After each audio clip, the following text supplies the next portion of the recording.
बिस्मिल्लाहिर्रहमानिर्रहीम। अस्सलाम वालेकुम नाज़रीन, आप यूट्यूब चैनल देख रहे हैं। मैं इमरान खान हूँ। ये वीलॉग ज़रा गौर से सुनिएगा क्योंकि इसमें मैं आपको बताऊँगा कि पाकिस्तान अपने आप को खुदा न खास्ता इस लड़ाई में फंसा सकता है। हमारे साथ क्या हो सकता है और सिचुएशन क्या है वो मैं आपको बाद में बताता हूँ, लेकिन पहले इस जंग में वो मरहला आ गया जो बहुत ख़तरनाक है और ये नहीं होना चाहिए। ये पूरा का पूरा जो खलीज है जिसमें Iran, Iraq, Saudi Arab, Kuwait, Bahrain, Qatar, UAE, Oman, ये सारे ममालिक जो हैं इनके अंदर तेल है और ये तेल की दौलत से माला माल है। ये लोग आज अमीर हैं तो इस वजह से कि इनके पास तेल की दौलत है और तेल से इन्होंने बेशुमार पैसा बनाया है। अब तेल के कुएं अगर जलना शुरू हो जाएं तो ये पूरा रीजन जो है वो खंडरात में तब्दील हो जाएगा और वो जिस चीज़ का खतरा था वो हो गई और ईरान से इसका आगाज़ हुआ है और इराक के अंदर भी ये सिलसिला शुरू हो गया है। ईरान की जो ऑयल तनसीबात हैं उनके ऊपर शदीद तरीन हमला किया गया है। इसराइल ने दावा किया है कि 30 के करीब हमले किए गए हैं, यानी उनकी एयरफोर्स ने 30 के करीब बम मारे हैं और बहुत सारे जो ऑयल रिफाइनरीज और टैंकर्स इनके ऊपर अटैक किया गया है। ईरान ने कंफर्मेशन की है कि उनके 3 ऐसे डिपोज जहां पे वो तेल को स्टोर करते हैं वो तबाह हुए हैं और ऑयल रिफाइनरीज के हवाले से भी मुतजाद खबरें आ रही हैं। ये तो अगर नुकसान हुआ तो अरबों डॉलर का नुकसान है, बहुत बड़ा नुकसान है। और ईरान की ऑयल तनसीबात पर अगर हमला होगा तो ईरान इसका जवाब क्या देगा इसका भी आप अंदाज़ा कर सकते हैं। ये बहुत खौफनाक है। एक बात और आप अपने जहन में रखेंगे, ईरान ने इससे पहले एक धमकी दी थी और वो धमकी ये भी थी कि इसराइल की जो न्यूक्लियर साइट है जहाँ पे वो एटमी अपने मराकज़ उसने बनाए हुए हैं वो वहाँ पे भी उड़ाने की धमकी ईरान पहले दे चुका है। जबकि याद रखिएगा पूरे मिडल ईस्ट के अंदर तेल के कुएँ हैं जिनसे अमेरिका भी फ़ायदा उठाता है, इसराइल भी फ़ायदा उठाता है। और अगर ये मामला उस तरफ चला गया तो पूरा इलाका जो है वो बड़ी हौलनाक पिक्चर उसकी आपको नज़र आना शुरू हो जाएगी। अब एक अमेरिकन तज्जियाकार हैं और ये साबिक फौजी भी हैं, ये डैनियल डेविस, ये डीप डाइव को इस वक्त लीड करते हैं। इन्होंने एक स्टेटमेंट दिया है। ये स्टेटमेंट कह रहा है कि इतलात के मुताबिक अब अमेरिका और इसराइल की जंग ईरान के तेल के बुनियादी ढांचे तक फैल रही है। ये वो कदम है जिसकी लिंडसे ग्राहम महीनों से वकालत कर रहे हैं, यानी वो पहले से खबरदार कर रहे हैं कि ये हो सकता है। अगर ये सच है तो इस बात का इम्कान बढ़ जाएगा कि ईरान भी जवाबी कार्रवाई में इसराइल के तवानाई के अहदाफ को निशाना बनाए, या इससे भी ज़्यादा खतरनाक सूरत हाल ये होगी कि वो खित्ते में अमरीका के इत्तहादी खलीजी ममालिक की तेल की तनसीबात पर हमला कर दे। इससे जंग इस तरह फैलेगी जो आलमी तवानाई की सप्लाई में तोसी और देर पा तातुल का बायस बनेगी। ये इकदाम ईरानियों को घुटने टेकने पर मजबूर नहीं करेगा, लेकिन इससे मशरिक वस्ता में तशद्दुद और इंसानी तकलीफ में बहुत इजाफा होगा। ये बात आप जहन में रखें नाजरीन कि ये आग से अब खेलना शुरू हो गया अमेरिका और इसराइल। फ्रस्ट्रेशन बहुत ज़्यादा बढ़ रही है ना। ईरान को रोकने की वो तमाम कोशिशें कर रहे हैं कि वो सरेंडर कर दे। सुप्रीम लीडर को शहीद कर दिया गया, इसके बावजूद ईरान ने सरेंडर नहीं किया। बच्चियां शहीद हो गई, लगभग 1,500 लोग ईरान में शहीद हो चुके हैं अब तक, इससे कुछ कम है, लेकिन ईरान ने सरेंडर नहीं किया। बड़ा शदीद उनके इंफ्रास्ट्रक्चर का नुकसान किया गया और अब जो उनके तेल के ज़खायर हैं उनके ऊपर अटैक किया जा रहा है। अगर जवाबी कार्रवाई में ईरान भी यही करता है इसराइल में या जहाँ जहाँ पे अमरीकी मफादात हैं, मिसाल के तौर पे इराक के अंदर उन्होंने अटैक किया और अमेरिकन वहाँ से निकले। इराक से जो अमेरिकन निकल के जा रहे हैं वो सारे वो हैं जो तेल के कारोबार से मुंसलिक हैं। ये सारे वो लोग हैं जो इराक से तेल निकालने का काम कर रहे हैं और अमरीकी कंपनियां इराक से तेल निकालती हैं, उससे बहुत पैसा बनाती हैं। यही चाहते हैं कि वो सारे खत्ते का तेल उनके कंट्रोल में आ जाए और पैसा डायरेक्ट अमेरिकन इकॉनमी के अंदर जाए। यही उनका फॉर्मूला है हमेशा से। अब ईरान के उन्होंने जब ये वहाँ पे आग लगाई है और तबाही फैलाई है तेल के डिपोज पे और रिफाइनरीज पे, तो फिर ईरान ने इराक के अंदर ये किया है और अमेरिकन मफादात को नुकसान पहुँचाया। वहाँ पे कुछ कंपनीज के जो एसेट्स हैं उनके ऊपर अटैक भी किया ईरान ने। अब मिडिल ईस्ट क्या इससे महफूज रहेगा, ये बहुत बड़ा सवाल है। सऊदी अरब ने कॉल करके बुलाया पाकिस्तानी फील्ड मार्शल को। सऊदी वज़ीर दिफा खालिद बिन सलमान ने मुलाकात की है फील्ड मार्शल आसिम मुनीर से और जो उन्होंने स्टेटमेंट जारी किया उस स्टेटमेंट से यानी ये तासुर दिया कि हमारा और पाकिस्तान का एक दफाई मुआहदा है, तो अब टाइम आ गया कि पाकिस्तान आके अपनी ड्यूटी पूरी करे। अब दिफाई मुआहदा तो बड़ा सेलिब्रेट किया गया था सऊदी अरब में, पाकिस्तान और सऊदी अरब के बीच में, तो फील्ड मार्शल वहाँ पहुँच गए। अब उन्हें सऊदी अरब की बात माननी पड़ेगी।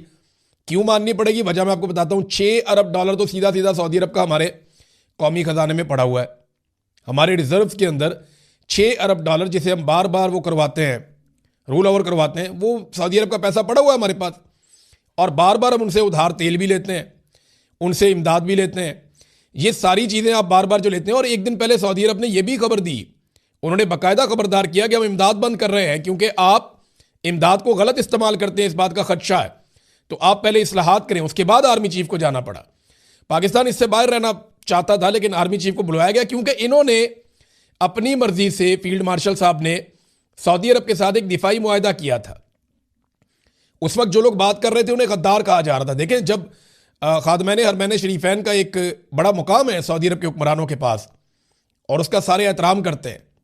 हिजाज मुकद्दस यानी मक्का और मदीना, इसकी हिफाजत के लिए दुनिया के सारे ममालिक और सारे मुसलमान इकट्ठे होंगे, चाहे वो ईरानी हो, इराकी हो, शामी हो, मिस्री हो या मिडल ईस्ट के रहने वाले हो, सारे इकट्ठे हो जाएंगे।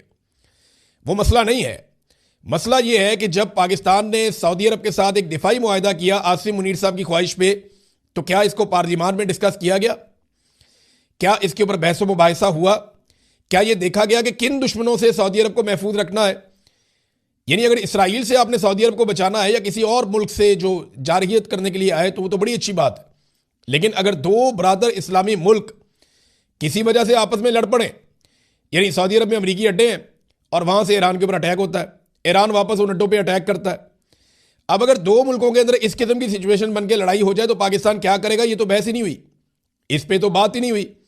और पार्लियामेंट से बाला बाला ये एक दिफाई मुआहदा कर लिया, तो अब जाकर इनको सपोर्ट देनी पड़ेगी। तो क्या पाकिस्तान इस लड़ाई में अमली तौर पे उतर जाएगा? पाकिस्तान के पास रास्ता कोई नहीं। अगर सऊदी अरब कहेगा उतरो, तो फिर उतरना पड़ेगा, क्योंकि बड़े एहसानात हैं सऊदी अरब के पाकिस्तान के ऊपर, और वो हमेशा से हम पे एहसानात करते चले आए।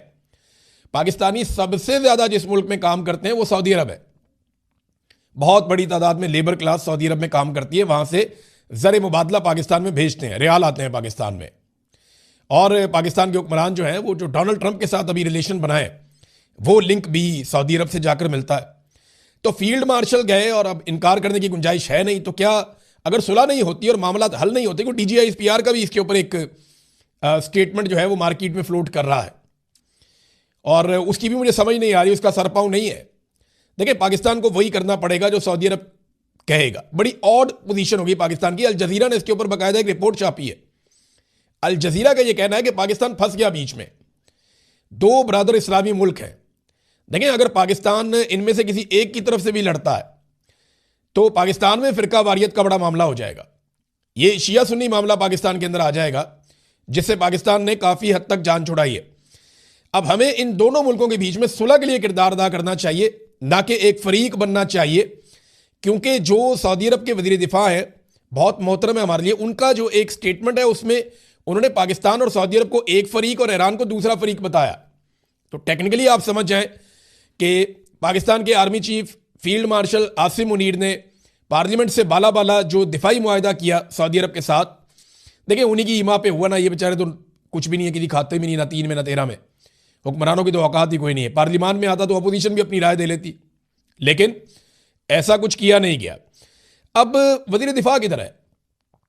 देखिए, सऊदी अरब की जानिब से सऊदी वजीर दिफा बैठे, तो पाकिस्तान की जानिब से पाकिस्तानी वजीर दिफा भी बैठने चाहिए। और मैं एक और चीज नोट कर रहा हूं कि काफी अरसा हो गया है लगातार जब जब आर्मी चीफ सऊदी अरब जा रहे हैं तो उनकी कोई नई तस्वीर मोहम्मद बिन सलमान के साथ नहीं आ रही। मैं उम्मीद कर रहा था इस मौके पर जब वो जाएंगे तो उनकी तस्वीर जो आएगी वो मोहम्मद बिन सलमान के साथ आएगी, लेकिन मैंने देखा कि मोहम्मद बिन सलमान के साथ नहीं आई। उनके भाई हैं, उनके साथ आई है, खालिद बिन सलमान के साथ। तो ये एक अजीब चीज़ है। पाकिस्तान इसमें से कैसे निकलता है? मेरी तो दुआ है कि ये जंग खत्म हो जाए और पाकिस्तान किसी बड़े इम्तिहान से बच जाए। अब आ जाए ख्वाजा आसिफ, वजीर दिफा की तरफ। वजीर दिफा जो है वो सहमा हुआ है, डरा हुआ है, खौफजदा है। एटमी ताकत का वजीर दिफा, वो क्या कह रहा है? We will be targeted 1 by 1। हमें बारी बारी निशाना बनाया जाएगा, शिकार किया जाएगा, क्योंकि हमें इत्तफाक नहीं है, हमें अल्लाह पे भरोसा नहीं है, हमारा अल्लाह पे एतकाद नहीं है। आज फलस्तीनियों और ईरानियों को मारा जा रहा है, निशाना बनाया जा रहा है। कल gradually all will fall prey to missionaries of Zionist and their courts. अब ये जनाब ख्वाजा आसिफ साहब हैं, वो कह रहे हैं कि जो ये सेहूनी गिरोह है उनका निशाना कल हम भी बनेंगे सारे। आज ईरानियों को और निशाना बनाया जा रहा है फ़लस्तीनियों को। ख्वाजा आसिफ सहमे हुए हैं, डरे हुए हैं, वो बात कह रहे हैं कि ईरानियों के साथ जुल्म हो रहा है, सेहूनी उनके ऊपर जबर कर रहे हैं। वज़ीर आज़म और आर्मी चीफ वो स्टेटमेंट दे रहे नहीं, ईरान गलत कर रहा है, उसको ये नहीं करना चाहिए। तो पाकिस्तान की बड़ी अजीबोगरीब सिचुएशन है। वज़ीर दिफा किधर है, उसको जाकर ये बात करनी चाहिए थी, लेकिन वज़ीर दिफा को बाईपास किया पाकिस्तान के आर्मी चीफ ने। और ये कोई पहली दफ़ा नहीं हुआ, ये बार बार होता है, ये बार बार होता है। हम हमेशा से ये होता हुआ देख रहे हैं कि पाकिस्तानी सियासतदानों की किसी किस्म की कोई औकात नहीं होती। डोनाल्ड ट्रंप ने जो स्टेटमेंट दिया था ना, उसका टका के जवाब दिया है ईरान ने। डोनाल्ड ट्रंप ने कहा था ना कि ईरान ने माफ़ी मांग ली, ईरान ने यह कह दिया कि जनाब हम दोबारा हमले नहीं करेंगे, और इस बात का वादा भी कर लिया, ईरान ने माफ़ी भी मांग ली। ये सारे स्टेटमेंट दिए थे। अब इस पे ईरानी वज़ीर ख़ारजा इराक़ची का बयान आया। नहीं, डोनाल्ड ट्रंप ने कहा ना वो तो बहुत मारा हमने, और हम और बहुत ज़्यादा मारेंगे, हम बड़े अटैक करेंगे। उसके बाद वो उनकी जो तेल की तनसीबात हैं, जो तेल था, ज़खायर थे, वो सारे उनको आग लगा दी। तो इस पे डोनाल्ड ट्रंप का जो ट्वीट था या स्टेटमेंट था, उसका जवाब आया। ईरानी वज़ीर ख़ारजा इराक़ची ने कहा कि हमारे खित्ते में कशीदगी कम करने के लिए हमारे सदर ने जिस खलूस और खुलेपन का इजहार किया, वो इस शर्त के साथ मशरूत था कि हमारे पड़ोसियों की फ़िज़ाई हदूद, सरजमीन और पानी को ईरानी अवाम पर हमले के लिए इस्तेमाल ना किया जाए। ताहम सदर ट्रंप ने हमारी सलाहियतों, अज़म और इरादे का गलत अंदाज़ा लगाया, जिसकी वजह से ये कोशिश फ़ौरन ही नाकाम हो गई। यानी यहाँ पे खित्ते में अमन होने लगता है, डोनाल्ड ट्रंप का स्टेटमेंट फिर आग लगा देता है। अगर मिस्टर ट्रंप तनाव में मजीद इजाफा करना चाहते हैं तो हमारी ताकतवर मुसल्लह अफवाज तवील अरसे से हर तरह की सूरत हाल के लिए तैयार है और इन्हें मुंह तोड़ जवाब दिया जाएगा। ईरान की जानिब से अपने दिफा के हक में की जाने वाली किसी भी जवाबी कार्रवाई की तमाम तर जिम्मेदारी अमरीकी इंतजामिया पर आयद होगी। ट्रंप की एक हफ्ते की गलत फहमी और गलत मुहिम जोई की वजह से जहां नौजवान फौजियों की जानों का ज़िया हुआ है, वहीं अमरीकी फौज को पहले से ही $100 अरब का माली नुकसान भी हो चुका है। मार्केटें दोबारा खुलेंगी तो ये अखराजात मजीद बढ़ जाएंगे और इसका बराह रास्त बोझ पंपिंग स्टेशनों के जरिए आम अमरीकी शहरियों पर मुंतकिल हो जाएगा। अच्छा, वो अब एक और खबर भी आई हुई है, वो उसका हवाला भी उन्होंने दिया ईरानी वज़ीर ख़ारजा ने, और ख़बर आई है अमेरिका की 18 इंटेलिजेंस एजेंसियों की जानिब से। अमेरिका में ना 18 इंटेलिजेंस एजेंसियां हैं जो काम करती हैं अमेरिकन नेशनल इंटेलिजेंस एजेंसी के ज़ेरे असर। खबर यह है कि ईरान में रजीम चेंज मुमकिन नहीं है। ये 18 इंटेलिजेंस एजेंसियों की मुश्तरका रिपोर्ट आई है और ये खुफिया रिपोर्ट लीक हुई है वाशिंगटन पोस्ट में, और वहाँ पे ये रिपोर्ट छप गई है। और भी कोई रिपोर्टें छपी हैं। 13 मिनट की एक वीडियो है, वो वीडियो उसके बारे में क्या है मैं आपको भी बताता हूँ थोड़ी देर में। आप हैरान हो जाएंगे कि किस किस्म के हकायक अब सामने आना शुरू हो गए हैं और अमेरिका में से सामने आ रहे हैं। उन्होंने कहा जी कि ये रिपोर्ट एजेंसियों की कह रही है कि ईरान के खिलाफ जंग हर सूरत में नाकाम हो जाएगी। मिस्टर ट्रंप के एलची को भी खबरदार किया था कि जंग शुरू करने से पहले उनकी सौदेबाजी की पोजीशन बेहतर नहीं होगी। सवाल यह है कि क्या ये बातें सदर तक पहुंचाई गई थी। उन्होंने कहा जी कि सदर ने मशरिक़ वस्ता में एक दलदल में खुद को और अपनी फौज को फंसा दिया है और नेतन्याहू ने डोनाल्ड ट्रंप का कंधा इस्तेमाल करते हुए अमेरिका को जंग के अंदर धकेल दिया है। ये इस किस्म का इनका स्टेटमेंट है, इन्होंने जवाब दिया है डोनाल्ड ट्रंप को। अब आ जाए नाजरीन उस 13 मिनट की वीडियो की तरफ। ये अमरीकी वजारत खारजा के दफ्तर के साबिक सरबराह हैं और इनकी जानिब से एक स्टेटमेंट सामने आया है और जो तफसीलात इन्होंने बताई हैं वो बहुत हैरान कुन है। वो ये कहते हैं कि मैंने सुबह 13 मिनट की एक वीडियो देखी, CNN से नहीं बल्कि इसराइल के अंदर से एक हकीकी वीडियो मैंने देखी जो मीडिया पे भी नहीं आई। ये बिल्कुल वादे था कि इसराइल शदीद हमलों की जद में है। मेरा ख्याल है कि नेतन्याहू 90% वक्त जहाज के अंदर ही गुजारता है और मुसलसल प्रवास करता रहता है। वो मैदान जंग से अपने आप को दूर रखने की कोशिश कर रहा है क्योंकि वो जानता है कि सबसे बड़ा हदफ वो खुद है। साथ ही उन्होंने बताया कि तिल अवीव इंतहाई शदीद और मुसलसल हमलों की जद में है। ये कोई लहर या वक्फे से होने वाला हमला नहीं है, मगर लगातार मुसलसल तौर पे बेरहमाना हमले हो रहे हैं इसराइल के ऊपर। मजीद ये कि इस 13 मिनट की वीडियो के आखिरी हिस्से में यह देखा जा सकता है कि जैसे जैसे वक्त गुजरता गया है इसराइली फिजाई दिफाई मिसाइलों की फायरिंग कम होती गई है और आखिर में आखिरी 60 सेकंड में कोई इसराइली दिफाई मिसाइल फायर नहीं हुआ। ईरानी मिसाइल सीधे दाखिल होकर अपने अहदाफ को निशाना बना रहे थे जो वीडियो के अंदर उसने देखा। देखिए, ये बात एक हकीकत है। पहले आप नेतन्याहू का दावा सुन लें, फिर ये हकीकत मैं आपके सामने रखता हूं। नेतन्याहू ने कहा कि हमने ईरान के सरकारी मराकज, जौहरी तनसीबात, कमांड सेंटर्स और फौजी अड्डों को तबाह कर दिया। इसके अलावा असला फैक्ट्रियां, मिसाइल डिपो और सैकड़ों बैलिस्टिक मिसाइल लॉन्चर्स को भी निशाना बना दिया। ये नेतन्याहू ने कहा है। लेकिन हकीकत क्या है? हकीकत यह है कि बहुत सारी जगहों पे डिकॉयर्स लगाए हुए हैं ईरानियों ने। ये लोग हैरान हो रहे थे, ये बहुत पुरानी टेक्नोलॉजी है। ये हवा भर के खड़ा कर देते हैं हेलीकॉप्टर को, जहाज़ को, टैंक को, और मुख्तलिफ जगहों पे फैला देते हैं। तो दुश्मन ये समझता है कि जनाब ये तो नीचे वो इनका असलहा है, इनके जहाज़ हैं, इनके टैंक्स हैं, इनके हेलीकॉप्टर हैं, इनको तबाह करो। वो ऊपर से महंगे महंगे मिसाइल मारते रहते हैं और फ़र्क ही कोई नहीं पड़ता। वो $1000 का भी नहीं होता, $1000 का भी नहीं होता। ये चाइना बेशुमार बनाता है। चाइना की एक छोटी सी फैक्ट्री रोज़ाना 1000 बना सकती है। बस इसके अंदर आपने हवा भरनी है एक मशीन के जरिए से, और 2 मिनट के अंदर आपका बेहतरीन तैयारा ज़मीन पे खड़ा होता है। और किसी भी सैटेलाइट में, किसी भी जहाज़ पर से देखने में, किसी भी सिस्टम से आप देखें तो आपको ऐसा ही लगता है कि जैसे वो नीचे जहाज़ है या हेलीकॉप्टर है या टैंक्स खड़े हैं या दिफाई निज़ाम है या जो भी है। वो ईरान ने डिकॉयर्स लगाए, उनके ऊपर बार बार अमेरिका अटैक करता है। कई जगहों पे तो ज़मीन पे पेंट कर दिया उन्होंने। अमेरिका वहाँ पे अटैक करता है, पता चलता है कि वो तो जाली था, और बहुत महंगे मिसाइल वहाँ पे बरसा के वो निकल जाते हैं। नाज़रीन, ईरानी सिक्योरिटी कौंसिल के सरबराह अली लारंजानी ने एक दावा किया है कि उनके पास ये रिपोर्ट्स हैं कि अमरीकी फ़ौजी कैद किए गए, यानी उन्हें गिरफ्तार भी किया गया है। कुछ उन्होंने खुद दावा किया, कुछ उन्होंने कहा जी मेरे पास ये रिपोर्ट्स हैं। तादाद उन्होंने नहीं बताई, लेकिन उन्होंने कहा कि अमरीकी फ़ौजी गिरफ्तार किए गए हैं। अगर ऐसा है तो आपको आने वाले दिनों में इसकी वीडियो नज़र आ जाएगी। लेकिन एक चीज़ मैं आपको कंफर्म करूं कि जहां ईरान ने यह कहा था कि हम अरब ममालिक के ऊपर अटैक नहीं करना चाहते, हम मादरत चाहते हैं क्योंकि हमें अटैक करना पड़ता है उस वक्त जब उनकी सरजमीन से हम पे अटैक होता है, तो गुज़िश्ता रात को दोबारा ईरान ने अटैक किया है।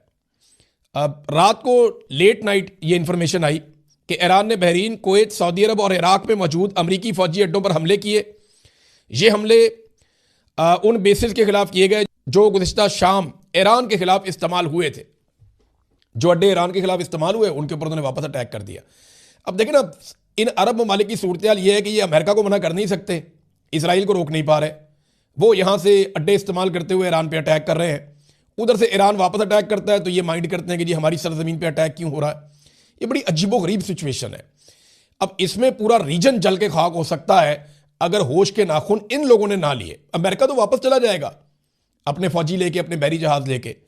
खंडर तो ये इलाका बन जाएगा, नुकसान तो इस इलाके का हो जाएगा। आज यूएई से बेशुमार बिजनेसमैन वो निकलना चाहते हैं, लोग अपना पैसा निकाल के भाग रहे हैं। एक एक फ्लाइट का लोग 2-2, $2.5 लाख भी दे रहे हैं कि हमें यहां से किसी तरह निकाल दो।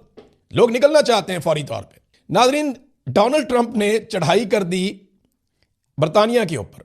हैरत अंगेज लग रहा है ना आपको? इनके बड़े जबरदस्त ताल्लुकात होते थे, बरतानिया सबसे मजबूत इत्तेहादी था। ट्रंप ने कहा the United Kingdom our once great ally may be the greatest of them all, यानी हमारा सबसे बेहतरीन और अजीम साथी था बरतानिया। उसने कहा जी फाइनली उसने बहुत संजीदगी से सोचने के बाद 2 एयरक्राफ्ट कैरियर जो है मिडिल ईस्ट में भेजे हैं। That's okay prime minister Starmer, ठीक है वजीर आजम Starmer, we don't need them any longer, हमें उनकी जरूरत नहीं है। ये डोनाल्ड ट्रंप ने जवाब दिया लंदन को, बरतानिया को। यानी बरतानिया ने यहां से हथियार भेजे और अब डोनाल्ड ट्रंप ने कहा हमें उसकी जरूरत नहीं है, लेकिन हम इसे याद रखेंगे। We don't need people that join war after we have already won. हमें आप लोगों की जरूरत नहीं है उस वक्त जब हम ऑलरेडी जंग जीत चुके हैं, ये डोनाल्ड ट्रंप ने कहा। देखिए बाकी ममालिक, चाहे यूरोप है चाहे बरतानिया है, ये और भी बहुत सारे मुल्क हैं, वो इस लड़ाई में क्यों नहीं उतर रहे? वो सारे ये जानते हैं कि इंसानों ने जितने खतरनाक हथियार बना लिए दूसरी जंग अजीम के बाद, और जिस तरह रशिया और चाइना साथ खड़े हैं ईरान के, ऐसी सूरत हाल में अगर वो इस जंग का हिस्सा बनेंगे तो उनके मुल्क के ऊपर भी इसका रद्देअमल आएगा। और वो एक ऐसी जंग शुरू नहीं करना चाहते जिससे पूरी की पूरी इंसानियत तबाह हो जाए। डोनाल्ड ट्रंप का मसला और है, उनका पूरा का पूरा करियर और हर चीज दांव पे लगी हुई है। डोनाल्ड ट्रंप या तो ऐवान सदर में रहेंगे या जेल में जाएंगे, ऐसा दिखाई दे रहा है। उनका मुआवजा तो पक्का है, वो अपने मुंह से कह चुके हैं मेरा मुआवजा होगा। और mid term election Donald Trump के जीतने के इम्कान है ही नहीं, बहुत बुरे हालात हैं। वो न्यूयॉर्क का मेयर नहीं जीत सके, ममदानी वहां पे इलेक्शन जीत गए। तो डोनाल्ड ट्रंप की फ्रस्ट्रेशन तो समझ आ रही है। नेतन्याहू भी मुजरिम है, उनके ऊपर इसराइल के अंदर भी मामला आते हैं। वो चाहते हैं उनको सदारती माफी मिल जाए, उसके लिए वो सिफारिशें भी करते रहते हैं। तो इनके हालात बड़े पतले हैं। इनकी लड़ाई तो समझ आ रही है, लेकिन यूरोप और बरतानिया अपने आप को इस हलाकत में डालना नहीं चाहता, क्योंकि वो ये जानते हैं कि जितने खौफनाक हथियार इस वक्त दुनिया में मौजूद हैं वो पूरी दुनिया को आग लगा देंगे। अब नाज़रीन, एक आखिरी खबर मैं आपको देता हूं, और ये भी पाकिस्तानी हुक्मरानों की ढिठाई और बेशर्मी है। पाकिस्तान का जो वजीर आजम है और जो उनकी टीम है, वो ये कह रहे हैं कि क्योंकि आलमी सतह पे सारे मुल्कों में पेट्रोल की कीमतों में इजाफा हो रहा है, इसलिए हमने भी पेट्रोल की कीमतों में इजाफा कर दिया है। अब मैं आपके सामने हकायक रखता हूं मुल्कों के साथ साथ कि जंग से पहले और जंग के बाद किस किस मुल्क में पेट्रोल की कीमत कितनी बढ़ी है। पाकिस्तान में 266 से 321 तक पहुंची है, यानी ये जंग से पहले और जंग के बाद एक हफ्ते का डेटा है। इंडिया में 1 रुपया भी कीमत नहीं बढ़ी। बांग्लादेश में 5 रुपए कीमत बढ़ी है, यानी 125 का था 130 का हो गया। अफगानिस्तान में कीमत नहीं बढ़ी, उतने का ही है। नेपाल में 4 रुपए कीमत बढ़ी है, 186 का था 190 का हो गया।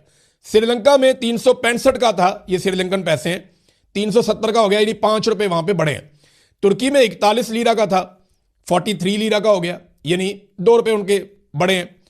और ईरान के अंदर जो है वो बहुत ही थोड़ी सी कीमत बढ़ी है। सऊदी अरब में बहुत माइनर थोड़ी सी, यानी डॉलर्स के अंदर अगर आप लें तो सऊदी अरब में 0.62 डॉलर के ऊपर मिलता था, 0.66 डॉलर पे मिल रहा है। यूएई में भी बहुत ही कम कीमत बढ़ी है। इसी तरह से चाइना के अंदर ना होने के बराबर बढ़ी है। यूके के अंदर 1.78 अमेरिकी डॉलर, अब ये पहुंची है 1.85 अमेरिकी डॉलर, बहुत ही माइनर सी। जर्मनी के अंदर 1.82 से 1.89, बहुत ही मामूली सी, यानी पाकिस्तानी रुपयों में चंद रुपए बनते हैं, चंद रुपए